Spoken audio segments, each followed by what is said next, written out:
Yes, oula. Bonjour tout le monde. Ah, il n'y a eu qu'un bonjour. Bonjour tout le monde.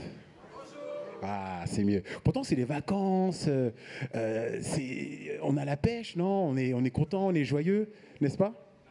Le, ah, le soleil nous émerveille, les beaux jours, les beaux paysages, les barbecues. Alors, j'ai vu quelques visages à l'accueil. J'ai vu que certains avaient déjà profité d'un temps d'arrêt, on va dire, de congé pour partir, pour profiter. D'autres n'ont peut-être pas encore eu cette occasion. Mais en tout cas, je vous souhaite d'avoir ce temps de repos. Et comme vous le savez, l'été, c'est l'occasion de voir des beaux paysages, des endroits différents, de bouger aussi, d'aller dans des endroits différents, d'aller visiter des personnes, la famille. Et toutes ces occasions nous donnent de la joie, nous émerveillent. Mais ce matin, nous voulons, à cette même image, être émerveillés. Parce que justement, ce soleil, cette luminosité nous enjaille, n'est-ce pas? Et toute cette notion de lumière, de soleil, de beau temps, de beau jour, elle ne vient pas de nulle part. Qui a créé le soleil? Qui est à l'origine de la lumière? Notre Seigneur, n'est-ce pas? Dans sa parole, depuis Genèse, la lumière fut tout en premier et tout le reste fut créé. Jusqu'à Apocalypse, où il est dit que notre Seigneur sera là, il n'aura plus besoin de soleil, tellement sa gloire resplendira. Dans toute la parole, la lumière nous éclaire. Et ce matin, on veut, à cette image, que le Seigneur éclaire l'assemblée, n'est-ce pas? Ce matin, on est venu ici pour être éclairé aussi. Éclairé par sa présence, par sa manifestation, éclairé par sa parole. Je ne sais pas si j'ai la zapette, oui. Dans un passage, il est dit dans le psaume, « Car chez toi est la source de vie. C'est dans ta lumière que nous voyons la lumière. » C'est auprès de Dieu que nous sommes bien. Dans un autre passage, il nous est dit aussi, « Ta parole est comme une lampe qui guide mes pas. Elle est une lumière éclairant mon chemin. » On aura l'occasion de lire la parole ce matin. On aura l'occasion, et notre frère Jonathan va nous exhorter sur un passage de la parole, ce qui va j'espère, nous encourager.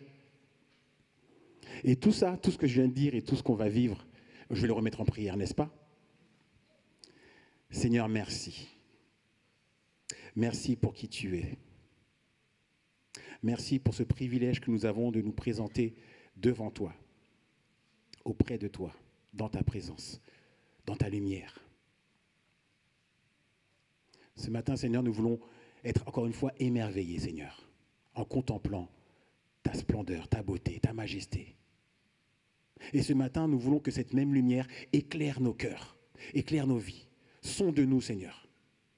Éclaire ce qui mérite d'être mis à la lumière, Seigneur. Seigneur, nous faisons appel à ton Saint-Esprit pour cela. Saint-Esprit, sonde-nous, parle-nous. Et par ta parole, Seigneur, encourage-nous, reprends-nous, amène-nous encore plus près de toi, Seigneur. Pour la gloire de ton nom, Jésus. Amen. Amen. Je vais appeler l'équipe de louange à nous conduire dans un premier temps d'adoration devant le Seigneur. Et nous aurons l'occasion d'élever notre voix, de prier notre Seigneur, de l'adorer par nos prières.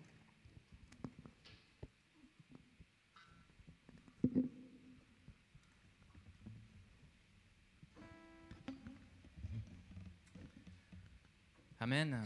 Alléluia. Et alors, pour laisser rentrer la lumière, il faut aussi savoir ouvrir les portes. Laisser rentrer le Seigneur dans nos vies. Amen. Donc, je vais vous demander, si vous le voulez bien, de vous lever et nous allons ensemble prendre les chants.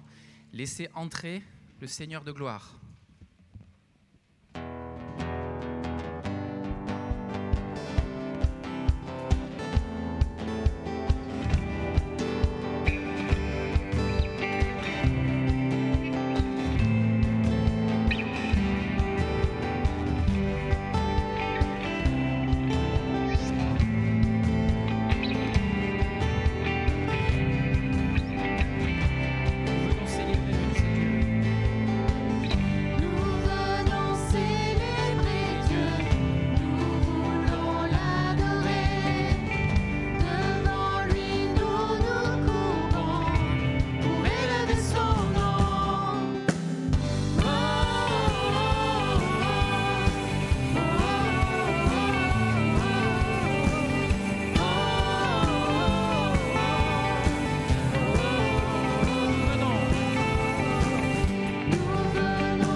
de gloire, acclamons-le, Dieu de victoire, il est vainqueur, faisons-lui place, il est roi et Seigneur.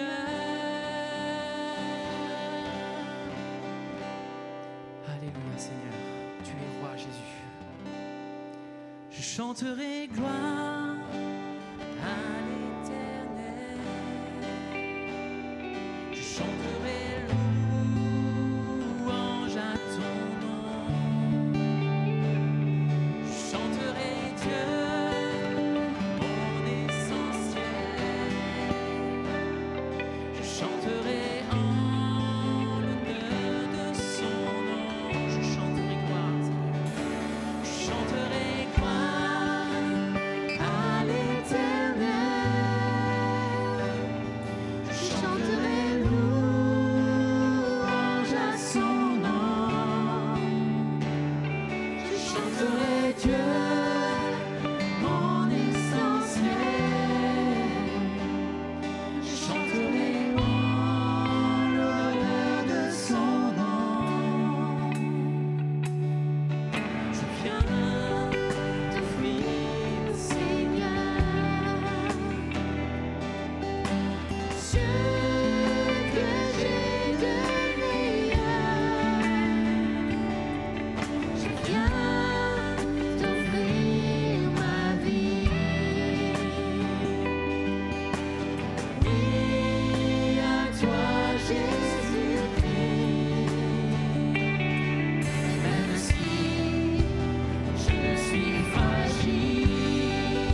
Alléluia. Seigneur, nous voulons vraiment, Seigneur, nous approcher de toi, Seigneur. Seigneur, nous sommes faits pour te louer, nous sommes faits pour t'adorer, Seigneur. Nous sommes faits, Seigneur, pour te célébrer, Seigneur, que nos cœurs, Seigneur, te louent, te célèbrent et t'adorent, Jésus. Alléluia.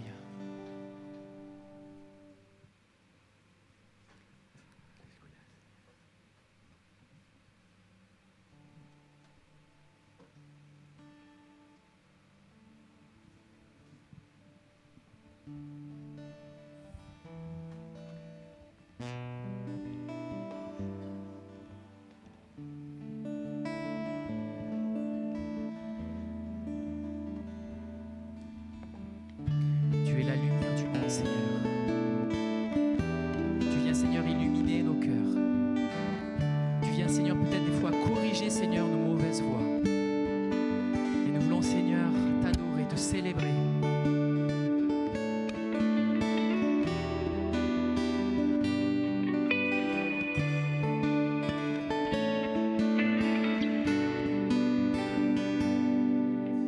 Lumière du monde, venue dans l'obscurité, tu ouvres les yeux et je vois tant de beauté que mon cœur ému t'adore. Je sais que ma vie est en toi. Lumière du monde, lumière du monde, venue dans l'obscurité, tu m'ouvres les yeux et je vois tant de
Seigneur, tu es magnifique, Seigneur. Tout en toi est beauté et splendeur, Seigneur. Vers qui d'autre irions-nous, Seigneur? Tu illumines tout, Seigneur. Toute la création est illuminée, Seigneur, en ta présence. Tu illumines nos vies, Seigneur. Tu éclaires nos ténèbres, Seigneur Jésus. À toi toute la gloire, Seigneur. Amen. Amen.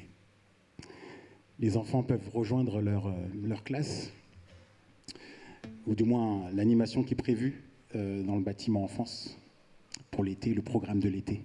Et je veux aussi prier pour eux, justement. Seigneur, merci. Merci pour la joie, la lumière que tu apportes aussi à travers nos enfants et celle que tu mets aussi sur nos enfants, Seigneur. Seigneur, nous prions que ce matin, ils soient aussi émerveillés que nous le sommes. Ils soient aussi éclairés que tu veux nous éclairer par ta parole, qu'ils puissent être éclairés à travers les activités, les temps de lecture et de prière qu'ils auront. Seigneur, viens toucher leur cœur. Viens éclaircir leur vie aussi, Seigneur. Seigneur, merci parce que je sais que tu es déjà à l'œuvre. Tu es déjà présent avec eux. Tu es déjà agissant envers eux. Et je te remets les moniteurs justement afin que ton Saint-Esprit les inspire, afin que ta sensibilité soit la leur aussi auprès des enfants. Seigneur, ce matin, fais une œuvre encore une fois remarquable pour la gloire de ton nom. Amen. Amen. Aussi vrai que notre Dieu est lumière et qui manifeste sa grandeur, sa splendeur, sa joie, son amour, sa lumière est aussi là pour éclairer nos vies. Et cette lumière, c'est Jésus. Dans pas mal de passages, comme je disais tout à l'heure, de toute façon dans plein de passages de la parole, cette notion de lumière nous revient, et notamment concernant notre Seigneur Jésus. En Jean, il est dit, en lui résidait la vie, et cette vie était la lumière des hommes. La lumière brille dans les ténèbres, et les ténèbres ne l'ont pas étouffée. Plus loin, en verset 9, il est dit, celle-ci était la véritable lumière, celle qui, en venant dans le monde, éclaire tout être humain. Jésus est cette lumière venue dans le monde, éclairer tout être humain. Révéler le Père, révéler la gloire de Dieu, accomplir la parole de Dieu. Et dans un autre passage, aussi écrit par Jean, dans la lettre de Jean, il est dit que Dieu est lumière et il n'y a aucune trace de ténèbres en lui. Si nous prétendons être en communion avec lui, tout en vivant dans les ténèbres, nous sommes des menteurs. Et nous n'agissons pas comme la vérité l'exige. Mais si nous vivons dans la lumière, tout comme Dieu lui-même est dans la lumière, alors nous sommes en communion les uns avec les autres. Et parce que Jésus, son Fils, a versé son sang, nous sommes purifiés de tout péché. Et c'est là que ce passage veut mettre en évidence quelque chose d'important pour nous. Si nous prétendons n'être coupables d'aucun péché, nous sommes dans l'illusion. Et la vérité n'habite pas en nous. Si nous reconnaissons nos péchés, Dieu est fidèle et juste. Et par conséquent, il nous pardonnera nos péchés et nous purifiera de tout le mal que nous avons commis. Oui, nous sommes encouragés à confesser nos péchés, à ne pas les garder, à ne pas les étouffer, à ne pas se faire d'illusions. Nos torts, nos manquements, ce serait un tort de plus de ne pas le faire d'ailleurs, de ne pas confesser. Et peut-être que ce matin aussi, tu n'as pas forcément donné ta vie à Christ, ou du moins, tu n'es pas encore rentré dans cette démarche de confession. Et que peut-être la culpabilité te fait croire indigne de ce pardon. Mais Jésus, qui a vaincu la mort, les ténèbres les plus obscures pour te sauver, te pardonner, Jésus n'a pas été étouffé par la lumière, par les ténèbres, pardon. Il a vaincu les ténèbres. Et c'est ce que ce matin je veux nous encourager, ce que la parole du Seigneur nous encourage à faire encore, confesser nos péchés, remettre à la lumière ce qui est de nos obscurités, ce qui est de nos ténèbres. Parce que nos ténèbres, ne vous inquiétez pas, ne les trouveront pas. Jésus a vaincu les ténèbres, n'est-ce pas? Alors continuons à remettre ce qui n'a pas encore été mis dans la lumière. Nous aurons un temps, encore une fois, de louange qui va nous encourager à entrer dans cette disposition. Et après ces temps, nous aurons l'occasion, dans le silence de nos cœurs, de confesser nos péchés et nos fautes. Si tu veux élever la voix après, tu peux. Mais déjà, dans le silence de ton cœur, remets-lui tous tes péchés. Jésus t'invite à le faire, ce matin encore, à remettre à la lumière. Je vais inviter l'équipe à nous faire entrer dans ce deuxième temps, dans ce temps de confession. Et à la fin, on pourra prendre ce temps de prière, de recueillement, de confession.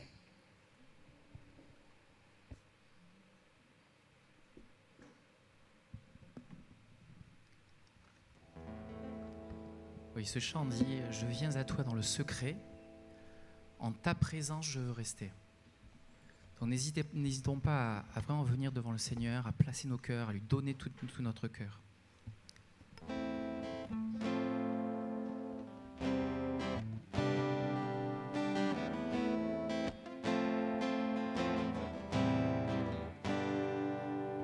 Je viens vers toi dans le secret, en ta présence je veux rester. Tu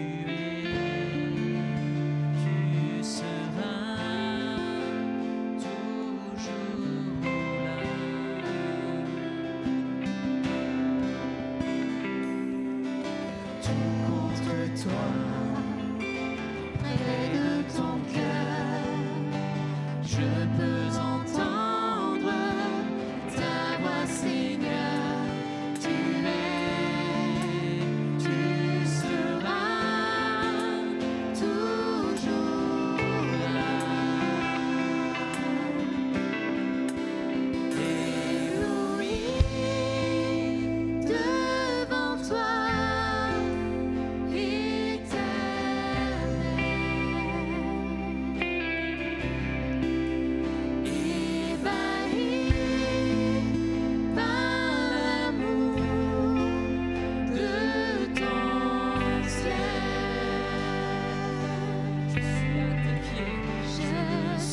J'ai un Père,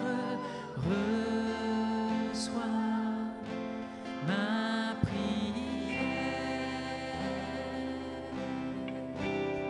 Alléluia, Seigneur.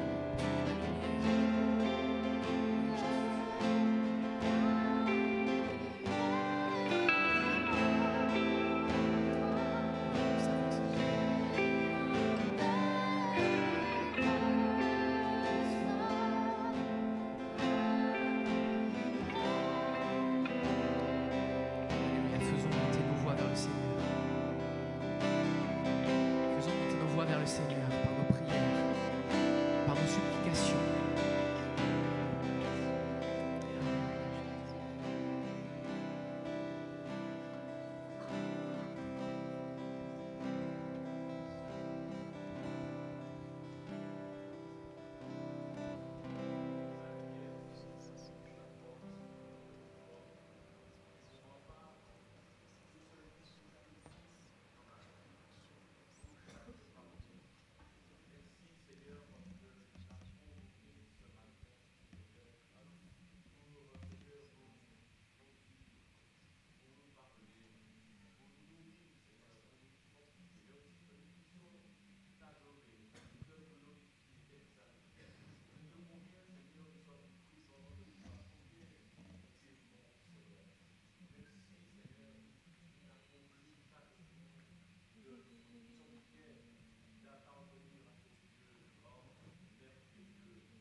Alléluia, oui Jésus, oui Seigneur.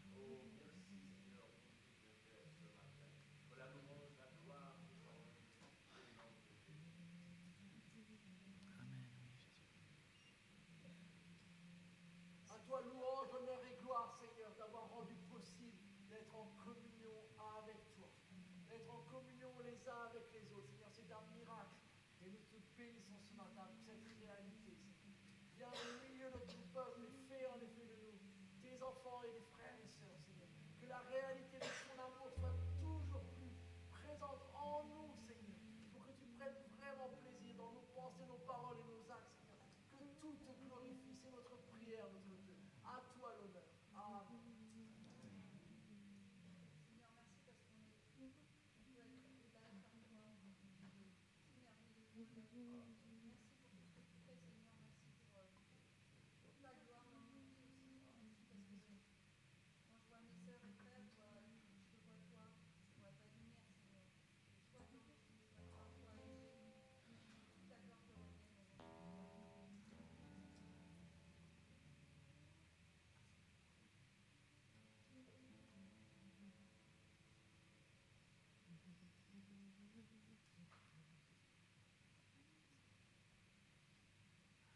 Éternel mon Dieu, qu'il est doux d'être dans ta présence, de se sentir enveloppé par toi, Seigneur, aimé par toi. Amen.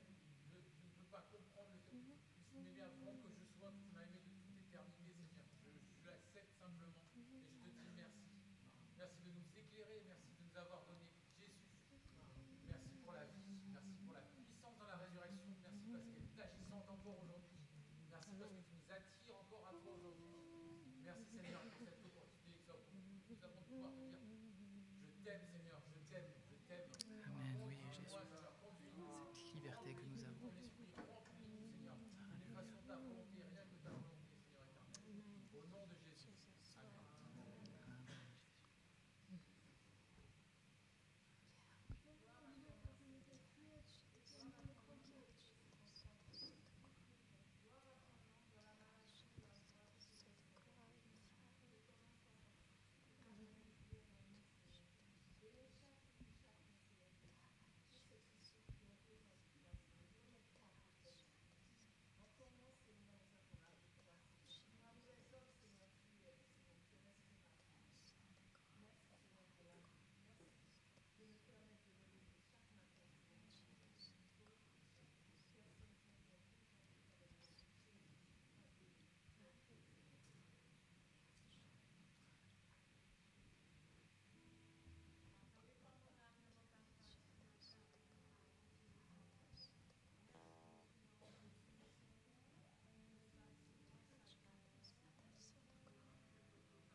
Né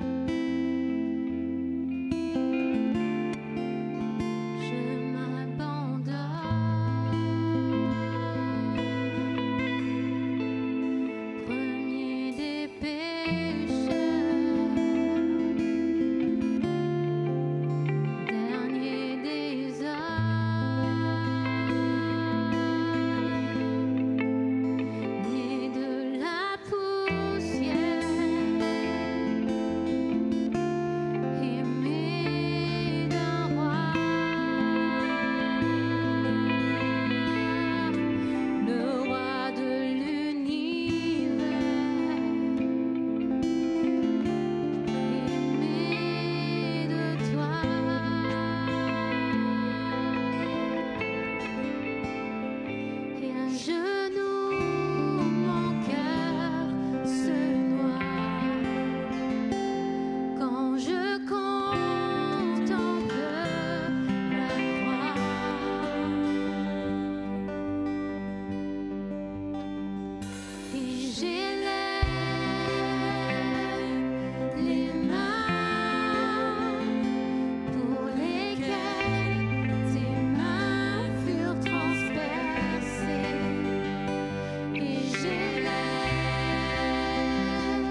J'élève mon cœur, Seigneur, vers toi.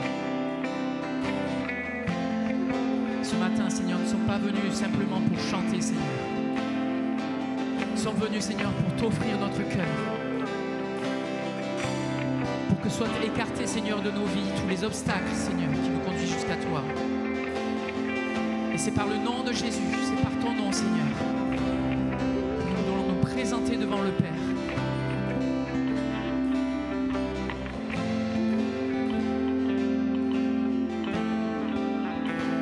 Et j'élève les mains pour lesquelles tes mains furent transpercées. Et j'élève mon cœur pour lequel ton cœur dut s'arrêter. Et j'élève ma voix, le fruit de mes lèvres comme un chant d'amour pour toi.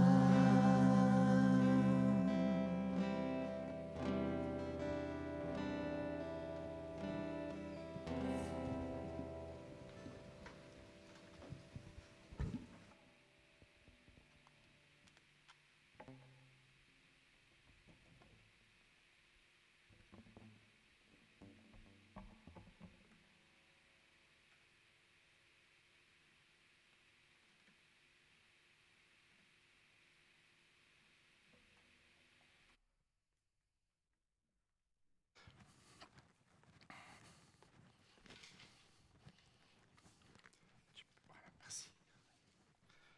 Bonjour à tous. Vous voyez dans mon sourire que je suis déjà parti et que j'ai beaucoup de joie à être là ce matin et que ça fait vraiment du bien de partir. Alors pour ceux qui ne sont pas partis encore, patience, ça va vous arriver. Vous allez avoir plein de choses à raconter. Les vacances, c'est vraiment un temps béni et il y a vraiment besoin, dans le style de vie que nous, on a ici en région parisienne et ailleurs, on a besoin de s'arrêter. Si on veut avancer avec le Seigneur et dans tout ce qu'il nous confie, il faut qu'on apprenne, dans des temps comme ça dans l'année, à s'arrêter. C'est tellement précieux. Et vous savez, les temps et aussi ce que le Seigneur nous a confié, la famille, cette famille qui est si précieuse. En fait, on vit ensemble et on n'a plus tellement le temps de se causer, de partager. Et voilà, je voulais introduire ce moment-là parce que c'est tout ce que le Seigneur nous confie, c'est tellement précieux. Et des fois, on l'a au bout des doigts, on le côtoie tous les jours, mais on ne s'en rend plus tellement compte. Alors j'espère pour vous qui êtes partis en vacances ou qui allez partir en vacances, que ça soit vraiment un temps de ressourcement, un temps de famille, un temps où vraiment on prend du temps avec les uns et les autres. Amen. Alors voilà, ça a été fait, mais je voulais saluer tous ceux qui sont de passage, tous ceux qui sont là ce matin pour partager ce moment autour de la parole de Dieu. C'est vrai qu'on se sent totalement privilégié.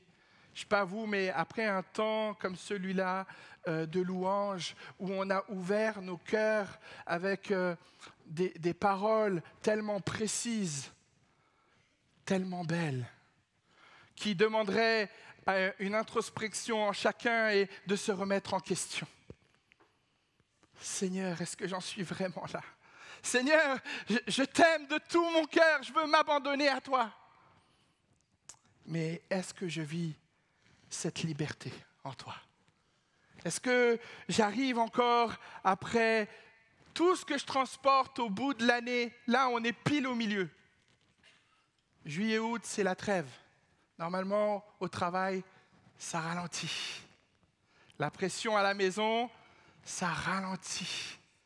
On voit un petit peu la liste de tout ce qu'on avait dit qu'on allait faire et pas faire. C'est là où, bon, chacun fait son bilan. Hein? C'est vrai que tout va tellement, tellement vite. J'aimerais ce matin vous encourager sur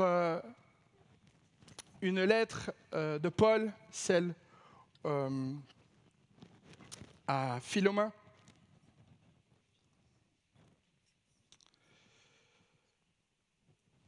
C'est vrai que le temps des vacances est un temps précieux et pour ceux qui ont la bénédiction, l'opportunité de retourner un petit peu de nos origines, d'où on vient. Moi, je suis espagnol, donc c'est une occasion pour moi de temps à autre de retourner en Andalousie, de voir la famille, de voir de quelle souche on est, de voir voilà, notre tradition, nos origines, de voir la famille, de voir les uns et les autres, comment ils évoluent. Et vous savez, ça nous rappelle un peu notre histoire. Ça nous rappelle d'où on vient. Ça nous rappelle aussi le chemin parcouru. Ça nous rappelle certaines batailles, certaines difficultés, certaines épreuves, et comment le Seigneur, il est venu nous chercher là où on était. Et devant ce temps de louange merveilleux que nous avons passé ce matin, nous ne pouvons que attester d'une chose, c'est que notre Dieu qui est lumière nous cherche. Il nous cherche. Il nous cherche. Et c'est beau de voir comment, dans cette lettre à Philémon, voir quelle est cette démarche, quelle histoire, pour la plupart, vous la connaissez déjà. Mais c'est une des lettres de Paul les plus courtes, mais vraiment, à chaque fois que je la relis, elle m'encourage. Elle m'encourage tellement de voir comment Dieu fait son œuvre sur la terre. Et comment, quand il y a une rencontre entre notre Dieu et nous, les hommes, il y a un changement. Il doit avoir un changement. Il doit avoir quelque chose qui se passe, qu'on va reconnaître qu'il s'est passé quelque chose. Et là, on va prendre le temps de lire une vingtaine de versets. Et je voudrais ce matin encourager l'Église à vivre cette vie de réconciliation, à vivre comme Onésime, que nous allons lire et voir, comment Onésime a vécu une expérience d'être esclave à être homme libre. Alors nous allons avoir un petit temps de lecture.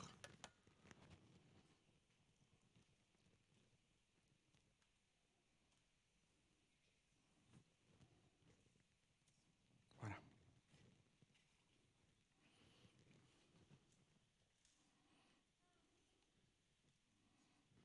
Je ouvre mon document.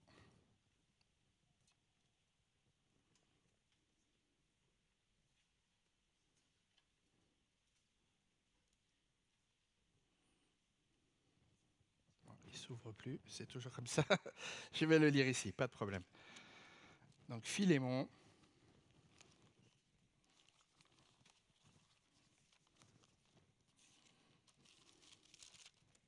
Voilà.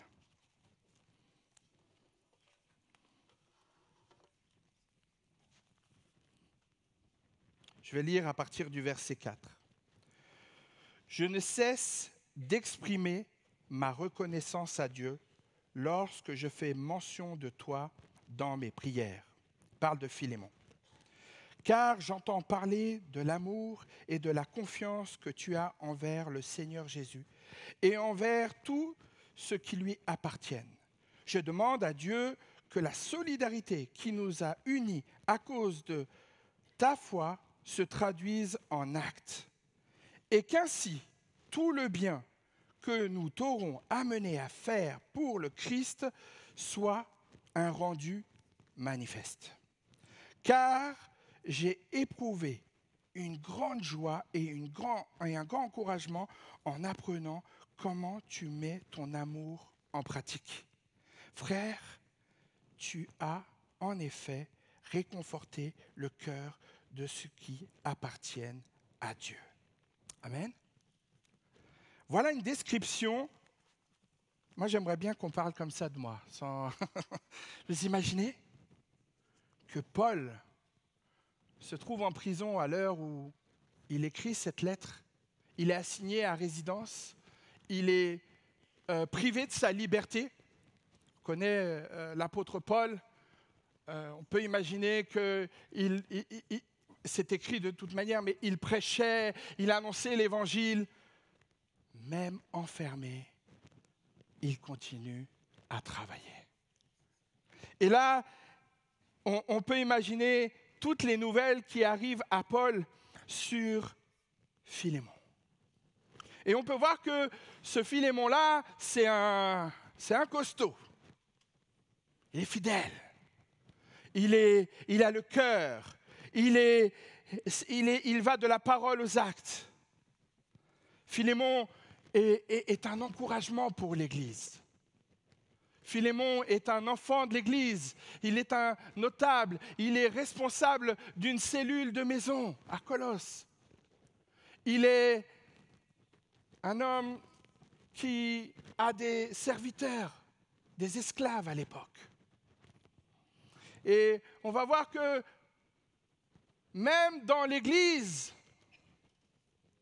même nous les chrétiens, on rencontre des fois des difficultés. Ou suis-je le seul? Notre vie, elle est jalonnée de difficultés.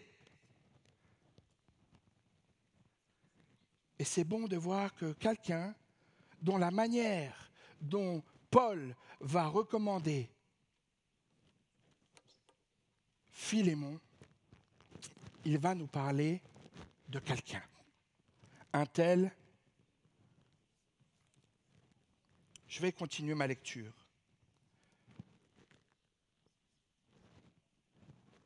C'est un peu petit, je suis désolé. C'est pourquoi, malgré toute la liberté que le Christ me donne de te prescrire ton devoir, je préfère t'adresser cette demande au nom de l'amour, étant ce que je suis, moi, Paul, un vieillard, et de plus maintenant un prisonnier à cause de Jésus-Christ. Je t'adresse cette demande au sujet de mon enfant Onésime, dont je suis devenu le père spirituel ici en prison. Autrefois, il t'était utile, maintenant, il est utile à toi comme à moi. Je te le renvoie, lui qui est devenu comme moi-même. Personnellement, je l'aurais volontairement gardé auprès de moi. Il aurait pu ainsi me rendre service à ta place, alors que je suis en prison à cause de la bonne nouvelle. Je n'ai pas cependant rien voulu entreprendre sans ton consentiment pour que le bienfait que tu n'auras ainsi accordé ne soit pas forcé, même en apparence, même entièrement volontaire. Amen. Voilà encore une situation qui nous dépasse. On a notre cher Paul qui envoie une lettre de ce qui vient de se passer entre un tel Onésime qui lui rendait visite en prison. Et il va se passer quelque chose de tellement fort. Et pour qu'on puisse comprendre certaines situations dans nos vies, Onésime va fuir. Il va avoir un problème. Il va avoir un litige avec Philémon. Philémon va se retrouver dans un cas de figure où il va perdre son esclave. Il va perdre son serviteur. Il va se retrouver, on ne sait pas trop s'il lui a dérobé de l'argent ou s'il y a eu un problème, mais le problème est tellement grave que Onésime doit fuir Colosse pour se retrouver à Rome. Alors, au temps du Seigneur, il n'y avait pas les avions, il n'y avait pas les TGV, il n'y avait pas les blablacars, il n'y avait pas tous ces moyens rapides. Et on se trouve là dans un cas de figure où Onésime a grandi dans la maison de son maître, il a été serviteur, il a été au contact, il a entendu, il a vu, il a côtoyé ce message. Il n'a pas résonné dans son cœur. Onésime s'est vu fuir.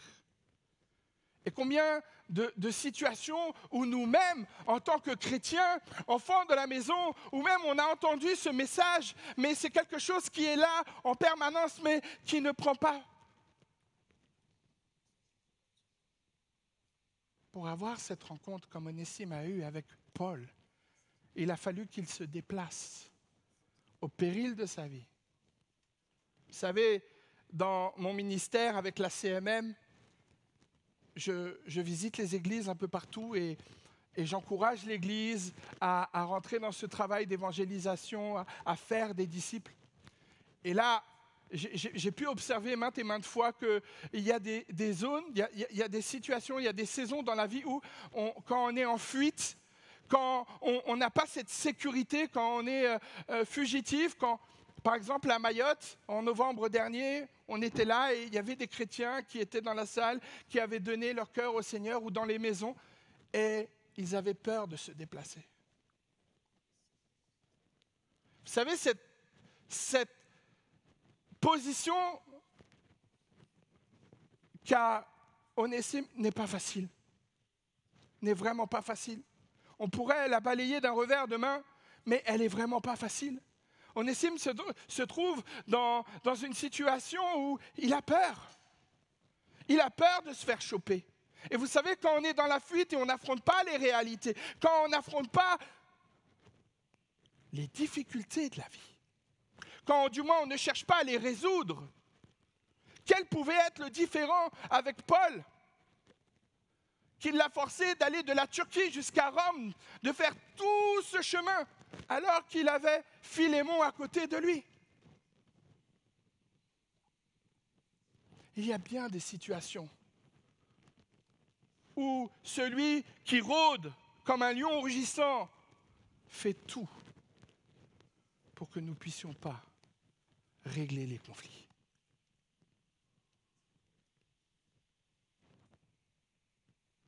Onésime est comme tous ces réfugiés que j'ai vus.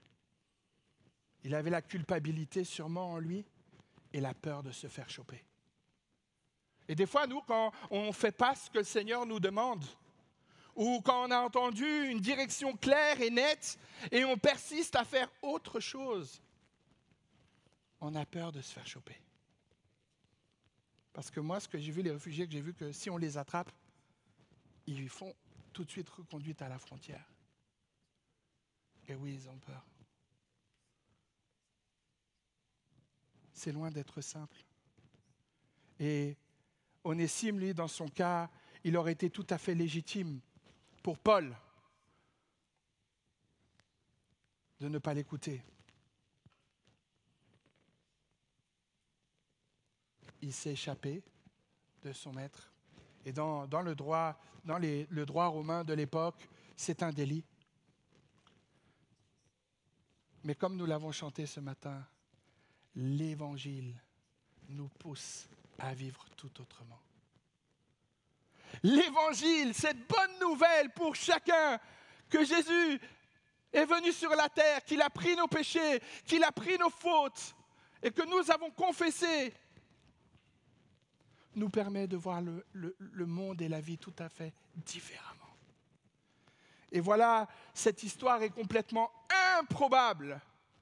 Comment un esclave qui est en fuite, suite à une rencontre avec Paul, sa vie va être changée. Écoutez, en filigrane, j'ai l'impression qu'on raconte un peu notre vie. C'est la même chose qui est arrivée avec nous. Nous étions totalement pécheurs. Nous sommes totalement pécheurs. Personne n'est assez digne. Personne ne peut prétendre être juste devant Dieu. Personne ne peut mériter même par ses bonnes actions. Mais cet esclave qui est en fuite a compris bien plus de choses que la plupart d'entre nous ce matin. Parce qu'il ne regarde pas ses fautes, il ne regarde pas sa condition. Mais il est conduit, dirigé par les enseignements de Paul. Ce matin, je voudrais vraiment vous encourager à ne pas regarder ce qu'il y a derrière nous, à ne pas regarder à ce premier semestre ou à ce que tu as du mal. Ce que tu as du mal à identifier, ce qui te bloque, ce qui te paralyse. Des fois, tu sais, on se dit, mais moi, je ne suis pas fugitif. Qu'est-ce qu'il me raconte, Jonathan? Je suis en règle. Mais des fois, notre affaire, elle est spirituelle. Et on vit un déni. Et comment s'affranchir, comment libérer, comment vivre ces expériences, comment avoir ce cœur pour Jésus et puis dire, Seigneur, je veux m'abandonner à toi, je veux goûter ta paix. Je veux, Seigneur, être comme Paul qui est en prison, qui est enfermé et qui parle mieux que personne de liberté. Parce qu'il a goûté la paix. Il a goûté quelque chose que ce monde ne donne pas.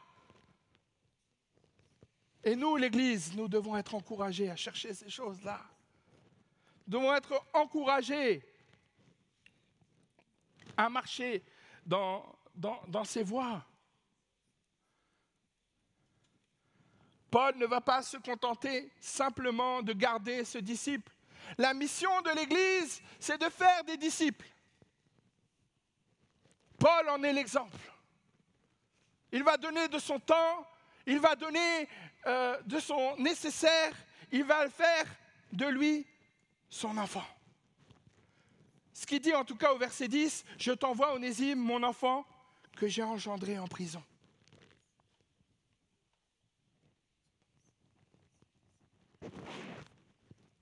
C'est tellement encourageant de savoir que même dans notre fuite, même dans les moments où on traverse des déserts, là où même on se dit, mais j'ai pas de parole, c'est difficile, c'est brouillé, il n'y a plus de connexion. Vous savez, quand on est dans un tunnel et que ça ne répond plus, et tu crois que tu es à la fin de ta vie, tu te dis, ça ne marche plus.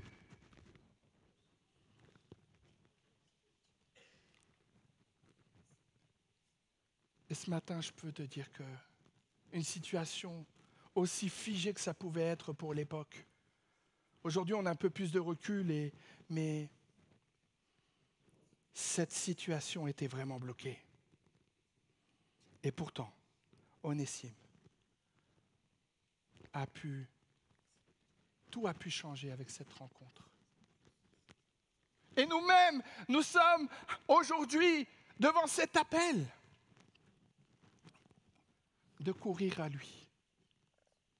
Pas besoin d'aller à Rome, pas besoin d'aller aux extrémités de la terre, mais courbons nos fronts, nos genoux dans un lieu secret, ouvrons nos cœurs, déchargeons-nous en lui.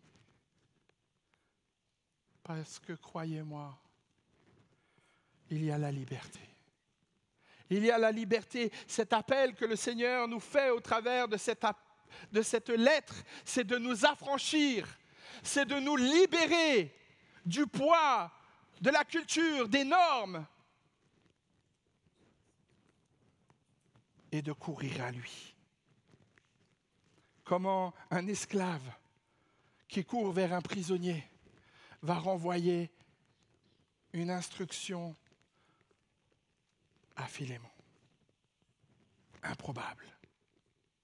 Comment nous, qui avons tellement échoué, tellement essayé, réessayé, comment nous pouvons, Seigneur, accepter cet appel, qu'il fasse de nous des enfants de Dieu, qu'il fasse de nous des chrétiens, des pierres vivantes, des disciples.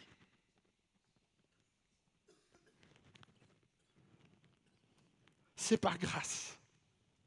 C'est par amour. Parce que nous avons fait une rencontre. Cette rencontre a changé le cours de notre existence. Moi, j'avais 17 ans. J'étais au fond de ma chambre. J'étais complètement paumé. J'étais perdu. J'étais Onésime. J'étais conduit, condamné à répéter les erreurs, les miennes et celles de mes parents, de ma famille. Tout le monde était en échec. Je ne sais pas si à cet âge-là, j'ai dû voir que ma mère travaillait. Tous les autres étaient en naufrage. Mais là où on est, là où le Seigneur veut nous inviter ce matin, là où tu es dans ce désert, où tu es sans réponse, je voudrais te dire ce matin que cette lettre est un encouragement. Cette lettre est par la communion qu'il y a entre Philémon et son Seigneur, par la communion qu'il y a entre Philémon et l'Église, par la communion qu'il y a entre la parole et ce que nous vivons tous, l'espérance. Nous pouvons regarder ensemble et attendre le retour du Seigneur. Nous avons tellement soif. Voulons crier sur les toits, sur nos maisons, qu'il est vivant. Notre Dieu est vivant. Nous voulons lui obéir. Nous voulons vivre comme des pierres vivantes.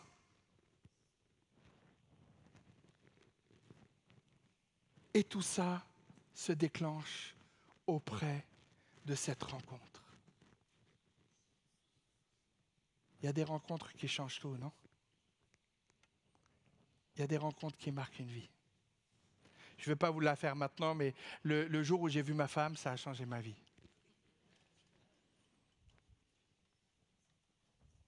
Ouais, il y a vraiment des rencontres qui changent une vie, où ta vie prend une autre saveur, une autre couleur. Ou quand tu as des enfants, tu sais que tu vas dormir moins. Tu commences tes études, tu sais que tu vas travailler plus. Ou tu commences un boulot, enfin bref, il y a des rencontres, il y a des situations dans la vie où tu sais que cette rencontre va t'amener à un grand changement. Je voudrais t'encourager ce matin parce que des fois, on prononce des paroles et qui nous condamnent. Il y a des situations qui nous condamnent. Et la culpabilité alimente toutes sortes de raisonnements qui vont dans ce sens. Dans le cas là de la lettre de Philémon, vous avez compris pour Onésime l'encouragement que ça représente. Que à tout moment, on peut ouvrir son cœur au Seigneur. Que Dieu vient nous chercher là où nous sommes. Quelle bonne nouvelle, non? Waouh! Je me revois dans cette chambre il y a des années, ouvrant mon cœur au Seigneur. Je revois mes questions, je lisais la parole et la parole me faisait tellement du bien. En 2025, on n'a plus aucune occasion de ne pas la lire. Elle est dans tous les supports, téléphone, papier. Vous pouvez même interroger Alexa, il y a le verset du jour.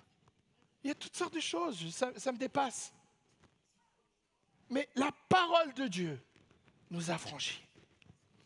Et on peut comprendre pour Onésime que c'est merveilleux ce que l'Évangile fait.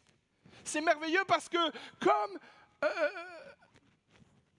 Paul va encourager Philémon à l'accueillir, à faire une œuvre avec lui, il va demander de rétablir la situation et le statut d'Onésime.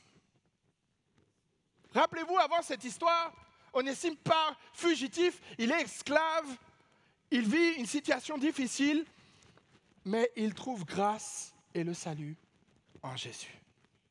Et vous savez, quand on trouve le plus beau des trésors sur la terre, ça change toute votre vie. Et normalement, vous qui êtes en contact de chrétiens, vous devez dire, ah oui, cela je les reconnais. Parce qu'on veut aller à contre-courant. On ne veut pas faire ce que tout le monde fait. On veut être au pied du Seigneur. Et chaque jour, apprendre. Et là, le défi de Philémon, c'est que, aussi bien qu'il soit responsable de maison, on pourrait l'imaginer ici, avoir une cellule de maison aujourd'hui pour le conceptualiser. Il est responsable, il enseigne, c'est quelqu'un d'important, il a une très bonne réputation, comme nous l'avons pu le lire. Et le challenge n'est pas fini. Pour nous, les chrétiens, le challenge n'est pas fini. Qu'est-ce que va demander Paul par amour ? On a été exhortés tout le dernier trimestre avant que nous puissions, la dernière série, Aime ton prochain. On a été vraiment bousculés. Aime ton prochain. Aime ton prochain. Voilà ce que Paul va demander en rétablissant le statut de Onésime. Tu vas l'accepter comme un frère. Il ne sera plus esclave. Parce que d'ailleurs, il fait partie, il est comme moi, il fait partie de ma famille. C'est ce que nous sommes, l'Église. Mais on peut vivre l'Évangile comme une théorie. On peut vivre l'Évangile comme une façon de dire, oui, on s'aime, c'est beau. Mais on peut aussi passer de la parole aux actes. Et là, c'est un Évangile qui transforme nos vies. Parce que Onésime, c'est la possession de Philémon. Il est à lui. Il est son serviteur. Il est son esclave. Voilà ce que ça coûte de dire, Seigneur, ce que tu me demandes par là, c'est que ton amour dépasse tous les protocoles. Tu me demandes d'aimer plus que tout. Et aujourd'hui, l'Évangile me renvoie encore à cette question. Me renvoie encore à cette course. Comme un fugitif qui court et qui essaye de trouver asile, et qui court, et qui n'a pas trouvé son lieu de sécurité, mais revenir libre là où on était esclave. Et mes bien-aimés, on est tous pécheurs. On a tous ce combat. Ce message, il n'est pas pour les autres, il est pour l'Église. Paul a voulu que cette lettre soit lue dans l'église de Colosse. Il a voulu que ça se sache. Il a voulu que les choses soient dites. Et voilà encore un défi pour nous qui avons été affranchis, qui avons été libres, qui avons été rachetés, qui vivons pour le salut des âmes, qui vivons et qui hâtons le retour du Seigneur. Le Seigneur nous demande là encore, comme un encouragement, de dire non, c'est bien d'aller à l'église le dimanche, c'est bien de prendre la Sainte Seine, c'est bien d'aller à un groupe de maison, c'est super, tu lis ta Bible, c'est super. Tous les éloges que Paul fait au sujet de Philémon. Et pour conclure, n'oublions pas la requête de Paul. Paul va demander expressément à son ami Philémon, je t'adresse au sujet de mon enfant, Onésime, dont je suis devenu le père ici, le père spirituel ici. Autrefois, il t'était inutile, mais maintenant, il est utile. À toi comme à moi. Je te le renvoie, donc, lui est devenu comme une partie de moi-même. Personnellement, je l'aurais volontairement gardé auprès de moi.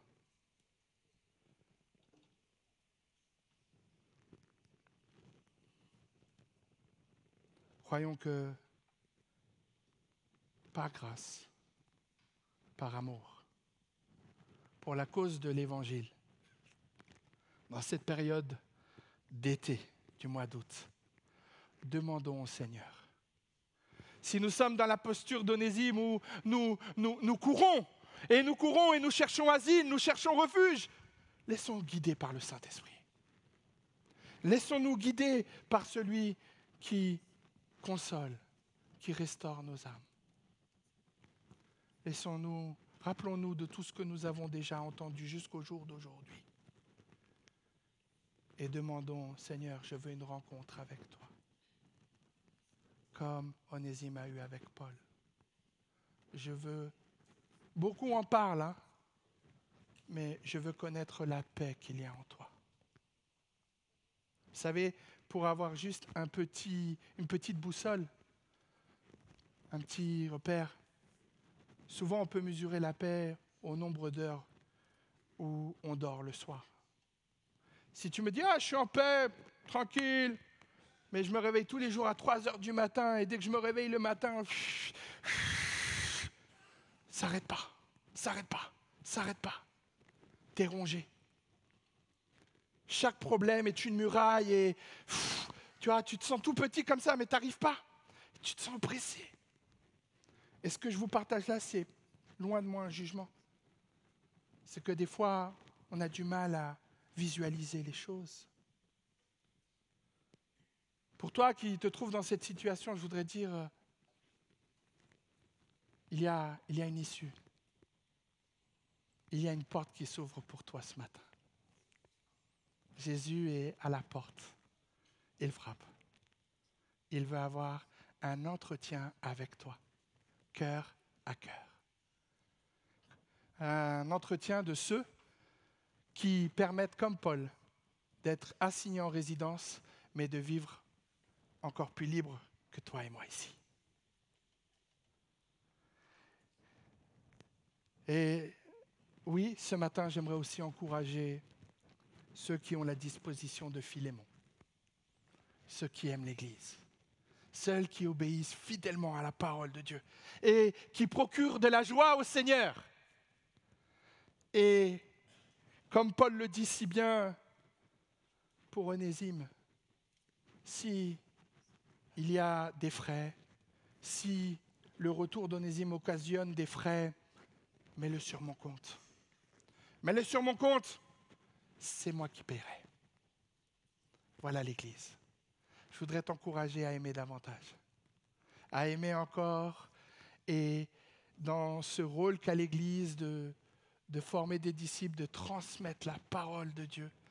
Si aujourd'hui je suis là devant vous, c'est qu'un jour il y a eu un courageux.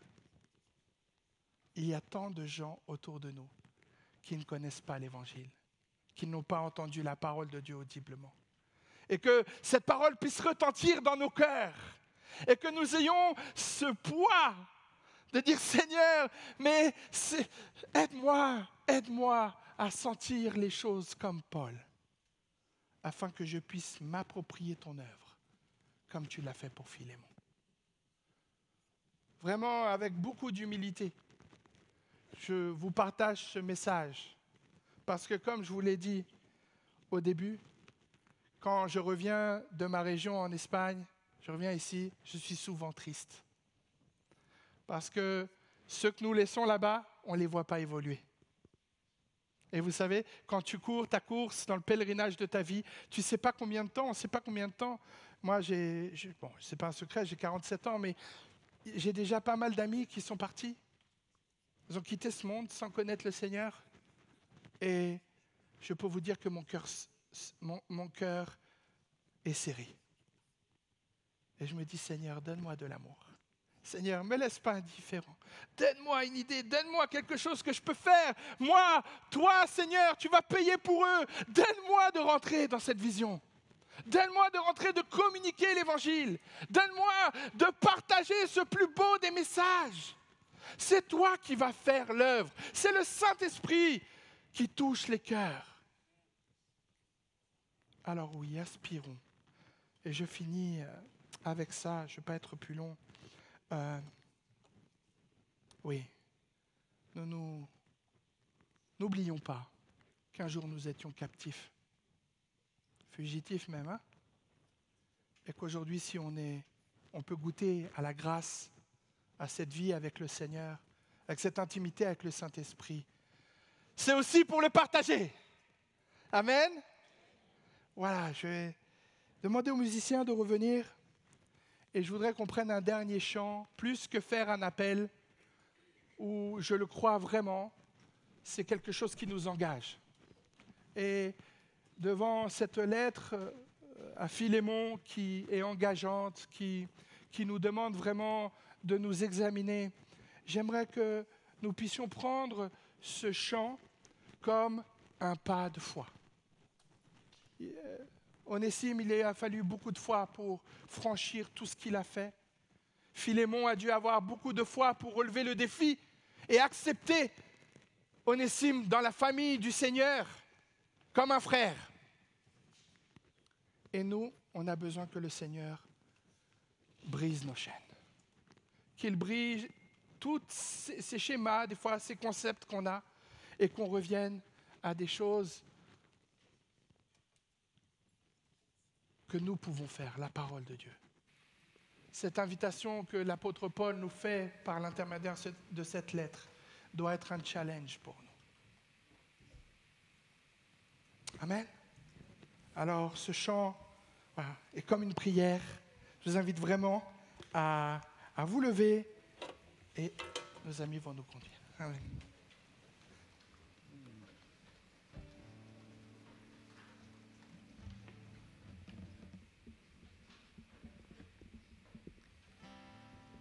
Amen. Nous sommes libres de louer, libres de lui ouvrir notre cœur et de trouver toute notre identité pour dire « En toi, je sais qui je suis ». On sait qui on est en Christ. Nous savons qui nous sommes. Nous allons prendre ce chant qui dit ça. « En toi, je sais qui je suis ».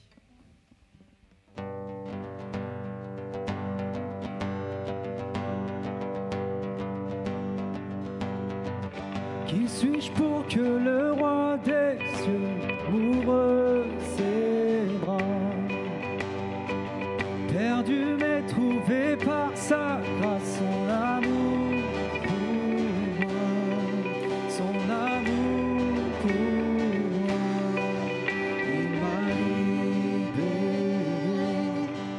ma dette est payée, je suis enfant.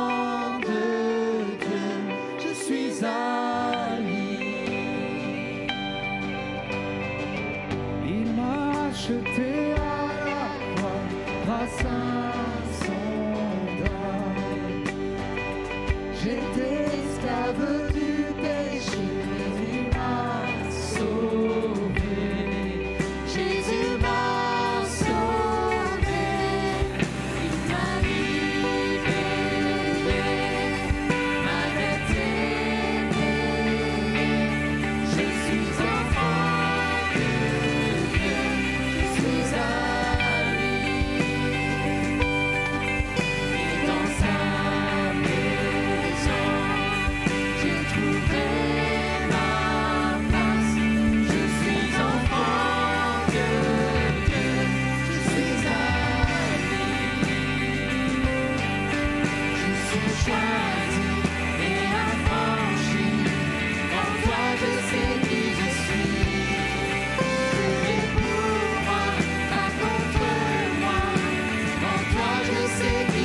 Bonjour à tous. Merci à Jonathan, merci à toute l'équipe Louange de nous avoir conduits dans ce culte ce matin. Très peu d'annonces, comme vous le savez, un peu en régime été. Toujours notre mercredi de l'été. Mercredi dernier, on a eu la joie de voyager en Amérique du Sud et on a découvert toute une œuvre que Dieu a menée au travers d'un héros de la foi auprès d'une tribu qui était non atteinte par l'évangile et c'était vraiment passionnant. Et ce mercredi, on découvrira de nouveau un héros, une héroïne. Venez pour voir, surprise de la foi. Donc Dieu, on se réjouit. Je veux vous encourager tous à profiter en effet de cette saison de l'été pour la communion avec notre Seigneur, la communion fraternelle. J'aimerais aussi qu'on puisse dire un spécial au revoir parce qu'on a des frères et sœurs chinois qui repartent vivre en Chine pour un certain temps. Donc ils vont nous quitter, mais ils ont été là, présents dans les groupes de maison. Donc qu'est-ce que je peux demander juste à Viviane et ses deux filles, peut-être juste de se lever et puis on va prier pour eux, pour leur retour. Est-ce que... Je sais, voilà. Donc Viviane et donc ces deux filles. Et donc sur là-bas, on peut... Et est-ce que je peux demander à Ying de venir prier en chinois pour Viviane? Et je ne t'avais pas prévenu, désolé Ying, mais voilà. Venez si vous voulez, on va les remettre entre les mains du Seigneur. Donc ils étaient en France depuis pas mal d'années, ils se sont beaucoup impliqués dans le groupe de maison et ils repartent vivre en Chine, étudier aussi pour les filles. Donc voilà, on voudrait vous remercier aussi de tout ce que vous nous avez apporté aussi dans la vie de l'Église, dans le groupe. Venez. Je ne les ai pas prévenus, désolé, mais comme c'est ce matin que j'ai réalisé que c'était leur dernier dimanche, c'est bien aujourd'hui, c'est le dernier dimanche, Viviane. Donc, tu peux juste nous dire dans quelle ville vous repartez? À Shenzhen, c'est à côté du Hong Kong. Okay. Oui. Donc, on peut tous vous rendre visite là-bas, bien évidemment, si vous cherchez un lieu de vacances pour l'année prochaine. Voilà. Et puis... Ying, est-ce que je peux, comme Ying est la responsable, voilà, on va écouter une prière en chinois pour Viviane et ses filles. Ok, d'accord. On traduit, non, c'est pas la peine. Pas traduire. Je prierai juste après la prière. D'accord. Si je comprends. 感谢赞美主，主谢谢你让子瑜跟他两个女儿来到我们崩东公博的教会，跟我们在一起寻求神，主啊，跟我们在一起追求，主啊，真的是感谢你，主啊，他们要即将回国了，主啊，求你继续保守他们在平安里面有主你的同在，无论他们在哪里，主你与他们同在，无论他们在哪里，主啊，都要服侍你、敬拜你，无论他们在哪里，主啊，都要荣耀你的名，成为你的美好见证人。主啊，我们把这三个孩子交在你的手里，主你保护他们一切平安，主你也保守他们很快回到我们当中。主啊，我们继续在你的恩典里面，我们身体分开，我们灵里相聚。感谢赞美主，这样祷告奉耶稣基督荣耀得胜的名，阿门。 Notre Dieu, notre Père, nous te bénissons pour la communion fraternelle et pour la joie d'avoir pu avoir en effet Viviane et ses filles ces dernières années avec nous et pour tout ce qu'ils ont pu aussi vivre, apporter au sein notamment du groupe mandarin. Nous te prions et nous te les remettons dans cette nouvelle étape de vie, dans les études aussi pour les filles, que tu les conduises. Te prions qu'ils puissent continuer à être attachés à toi, briller pour toi et que tu puisses aussi bâtir ton église dans les villes où ils seront et qu'ils aient la joie de retrouver une famille spirituelle avec laquelle grandir. Seigneur, donne-nous la grâce en effet de vraiment tous ensemble aussi nous encourager les uns les autres dans notre marche avec toi, comme Jonathan nous l'a rappelé ce matin, et que nous puissions toujours plus vivre cet évangile contagieux. Pour la gloire de ton nom. Amen. Bonne semaine à tous, bonne communion fraternelle, bon vol demain et à bientôt du volant. Ah, et Ludo. Non, pardon, j'avais une dernière encouragement, une lecture pour nous quitter là-dessus, sur ce passage qui nous parle du Seigneur et de sa lumière. Voilà, c'est dans Apocalypse. Chapitre 22, versets 3 à 5, qui dit... Alors c'est la vision de Jean, c'est la vision de Jean qu'il a du royaume pleinement établi de Dieu, qui dit « Le trône de Dieu et de l'agneau sera dans la ville. Ses serviteurs lui rendront un culte. Ils verront sa face et porteront son nom sur leur front. Il n'y aura plus jamais de nuit. On n'aura donc plus besoin ni de la lumière d'une lampe, ni de celle du soleil, car le Seigneur, Dieu, répandra sur eux sa lumière. » Bon dimanche à chacun.